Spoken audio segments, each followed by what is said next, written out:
जय हिंद। स्वागत है आप सभी का हमारे इस यूट्यूब चैनल पर। और आज हम कंप्लीट हेल्थ केयर सब्जेक्टिव प्रश्न को करने वाले हैं। तो जितने भी हमारे बच्चे हैं वीडियो को अंत तक देखें और लाइक सब्सक्राइब शेयर करना ना भूलें। आज के एग्जाम के लिए ये प्रश्न काफ़ी महत्वपूर्ण होने वाला है।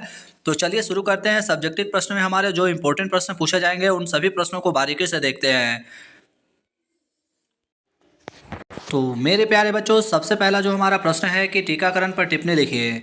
तो टीकाकरण एक इम्पोर्टेंट प्रश्न होने वाला है एग्जाम के लिए। तो सर्वप्रथम सन 1798 में एडवर्ड जेनर ने टीकाकरण की तकनीक को विकसित किया। इसमें इन्होंने काउ पॉक्स वायरस को चेचक के विरुद्ध प्रतिरक्षक कर्मक के रूप में प्रयोग किया था। अतः इसलिए इन्हें प्रतिरक्षा विज्ञान का जनक भी कहा जाता है। किसको? एडवर्ड जेनर को। तो टीके की खोज किसके द्वारा की गई थी? एडवर्ड जेनर के द्वारा की गई थी।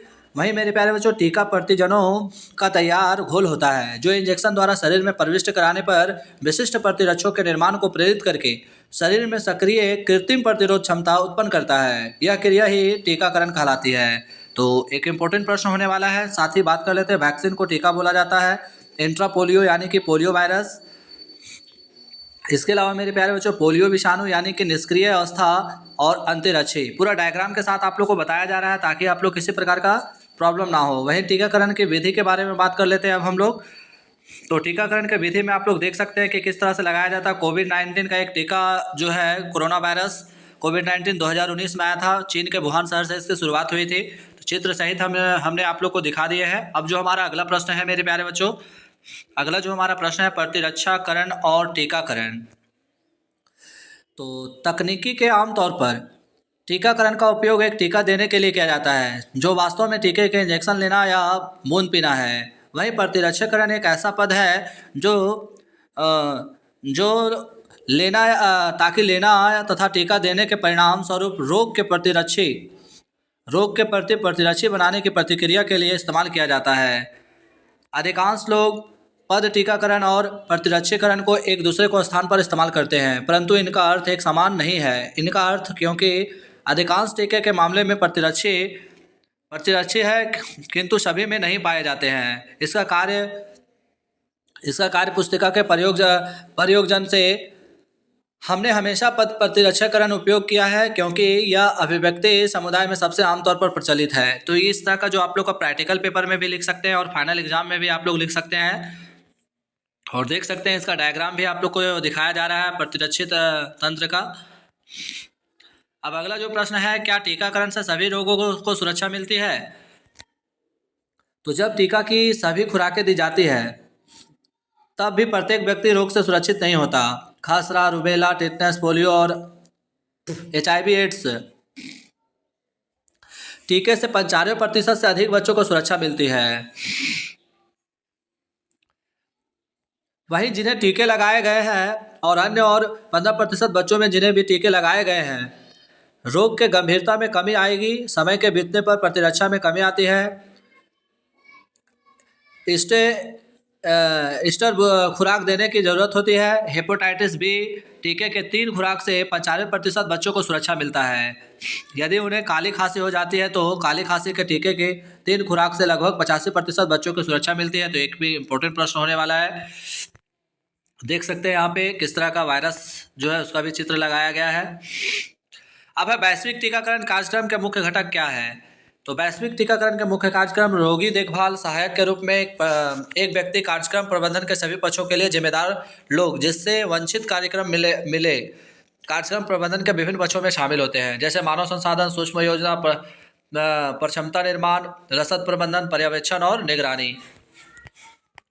यहाँ पे देख सकते हैं इसका भी लोगो लगाया गया है। हेपेटाइटिस बी वैक्सीन के बारे में बताया गया, आप लोग इसका भी स्क्रीनशॉट ले सकते हैं। टीकाकरण के दुष्प्रभाव भी यहाँ पे आप लोग देख सकते हैं कि टीकाकरण के सामान्य दुष्प्रभाव इंजेक्शन लगाने के स्थान पर ललीमा और छीलन होना तथा बुखार आना, जबकि इन लक्षणों से आपको चिंता हो सकती है और उस समय आपका बच्चा परेशान हो सकता है। टीकाकरण का लाभ है, बुखार और छीलन के दर्द में देने वाले पैरासीटामोल दी जाती है। तो टीकाकरण से रिलेटेड सारे प्रश्न दिया गया है। एक प्रश्न तो आप लोग का फाइनल एग्जाम में कंफर्म होने वाला है। अब जो इम्पोर्टेंट प्रश्न है उसको देख लेते हैं। अगला प्रश्न है फिजियोथेरेपी क्या है, इसके प्रमुख कार्य लिखे। तो मेरे प्यारे बच्चों, फिजियोथेरेपी एक स्वास्थ्य सेवा उपचार है जो चोट, बीमारी या विकलांगता के बाद शारीरिक गतिविधियों, ताकत और लचीलेपन को बहाल करने व सुधार पर केंद्रित है। यह दवा रहित थेरेपी है जिसमें व्यायाम, मालिश और इंट्रोथेरेपी जैसे तकनीकों द्वारा दर्द प्रबंधन और शारीरिक कार्यक्षमता बढ़ाई जाती है। वहीं फिजियोथेरेपी के प्रमुख कार्य के बारे में बात कर लेते तो पहला होता है दर्द से राहत, यानी पीठ दर्द, गांठिया, साइटिका और जोड़ों के दर्द को कम करना। दूसरा है गतिशीलता और कार्यक्षमता में सुधार, यानी कि चलने, उठने, बैठने और शारीरिक संतुलन में सुधार करना। तीसरा है चोट और सर्जरी के बाद पुनर्वास, यानी कि हड्डी फ्रैक्चर, मांसपेशियों की चोट या सर्जरी के बाद रिकवरी को तेज करना। चौथा दीर्घकालिक स्थितियों का प्रबंधन, यानी कि क्रोनिक ऑब्स्ट्रक्टिव पल्मोनरी डिजीज, मधुमेह या हृदय रोग जैसे पुरानी समस्याओं के लक्षण को नियंत्रित करना इसका कार्य होता है। तो एक इंपॉर्टेंट प्रश्न होने वाला फाइनल एग्जाम के लिए आप लोग का। अगला जो प्रश्न है हमारा, जैव चिकित्सकीय अपशिष्ट क्या है, इसके प्रमुख कार्य लिखें। तो आप सभी को पता होना चाहिए कि जैव चिकित्सकीय अपशिष्ट यानी कि बायोमेडिकल वेस्ट, BMW, अस्पतालों, क्लिनिकों और प्रयोगशालाओं में उपचार व अनुसंधान के दौरान उत्पन्न संक्रामक अपशिष्ट है, जिसमें उपयोग की गई सुइयां, पट्टियां, मानव अंग, रक्त और दूषित कपड़े शामिल होते हैं। इसके सुरक्षा निपटान में भस्मीकरण, ऑटोक्लेविंग और रंग कोडेड बैगों, पीला, लाल, नीला, सफ़ेद आदि को संक्रमण रोकने के लिए इस्तेमाल किया जाता है।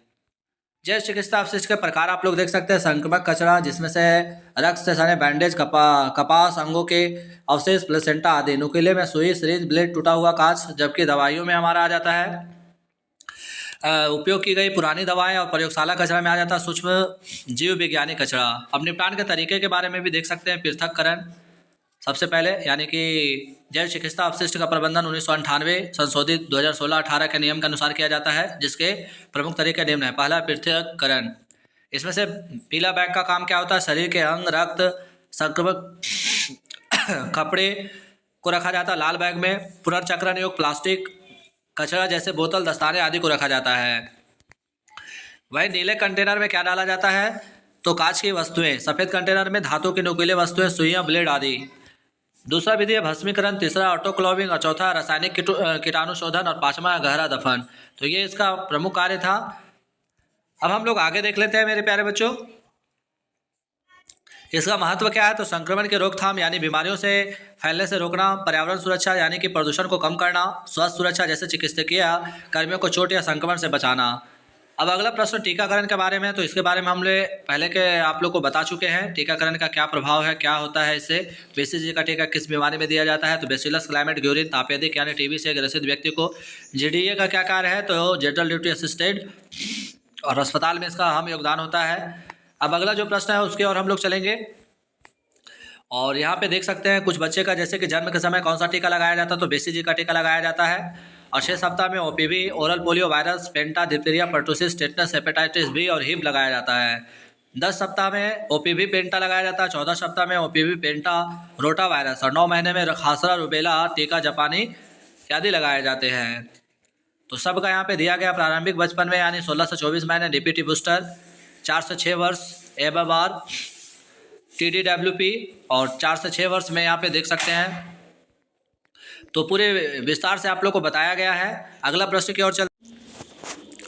अगला प्रश्न है योग क्या है, इसके प्रमुख लाभ बताइए। तो मेरे प्यारे बच्चों, योग यानी संस्कृत युज शब्द से बना है, जिसका अर्थ है आत्मा का परमात्मा से मिलन या शरीर का मन संतुलन, यानी कि यह 5000 वर्ष से अधिक पुरानी भारतीय विद्या है। साथ ही मेरे प्यारे बच्चों, जो आसन, मुद्रा, प्राणायाम, सांस और ध्यान के माध्यम से शारीरिक, मानसिक और आध्यात्मिक स्वास्थ्य में सुधार करती है। यह तनाव कम करने, लचीलापन बढ़ाने और जीवन की समग्र गुणवत्ता में सुधार करने का एक प्रभावी तरीका है। वहीं बात कर लेते हैं योग के प्रमुख लाभ। तो आप लोग को पता ही होना चाहिए कि शारीरिक लाभ में क्या होता है, मांसपेशियों को मजबूत, बेहतर लचीलापन, शरीर का संतुलन और ऊर्जा स्तर में वृद्धि। मानसिक स्वास्थ्य, यानी कि तनाव, चिंता और अवसाद को कम कर मन को शांत करता है।